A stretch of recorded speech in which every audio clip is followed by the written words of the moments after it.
बिहार में एक सीट पर चुने जाते थे 2 विधायक। इस तरीके से होता था मतदान।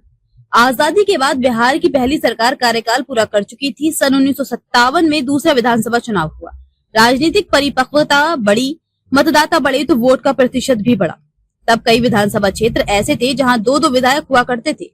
पटना जिले की 2 सुरक्षित विधानसभा सीट फतुहा और मसौड़ी में 2-2 विधायक चुने गए थे।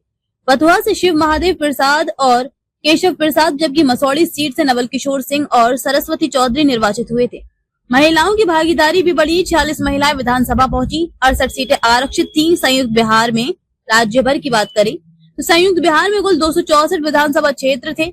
उनमें से 68 सीटें अनुसूचित जाति व अनुसूचित जनजाति के लिए आरक्षित थी।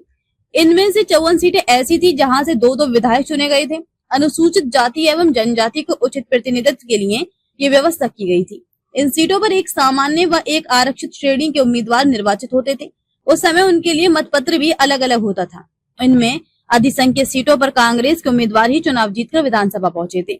इन विधानसभा क्षेत्र में चुने गए थे 2-2 विधायक। बगहा, बेतिया, मोतिहारी, भोरे, दरौली, छपरा, महुआ, पारू, सकरा, शिवहर, जयनगर, दरभंगा, दक्षिणी, दलसिंह सराय, सिंघिया, त्रिवेणीगंज, सोनबरसा, फारबिसगंज, धमदाहा, कटिहार, पाकुड़, नल्ला, देवघर, दुमका, गोड्डा, कोलगंज, कटोरिया, झाझा, जमुई, शेखपुरा, खगड़िया, बेगूसराय, फतुहा, राजगीर, मसौड़ी, भभुआ, सासाराम, पीरो, जहानाबाद, टेकारी, नबीनगर, वारसलीगंज, गवा, गिरिडीह, रामगढ़, तोपचांची, निरसा, घाटशिला, चक्रधरपुर, चांडिल, रांची, मंदार, लातेहार, भवनाथपुर व लेस्लीगंज।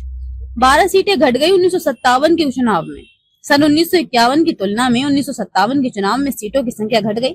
कुल 12 सीटें घटकर 264 पर रह गई। इसका असर उम्मीदवारों की संख्या पर भी पड़ा। पहले आम चुनाव की तुलना में 201 कम प्रत्याशी मैदान में उतरे। हालांकि इस अवधि में जनता मताधिकार के प्रति ज्यादा सजग हुई। नतीजा हुआ कि मतदाताओं की संख्या तो बढ़ी ही, मतदान का प्रतिशत भी बढ़ा। मतदाताओं की संख्या 11 लाख से ज्यादा बढ़ी। मतदान का प्रतिशत भी करीब 2% ज्यादा रहा।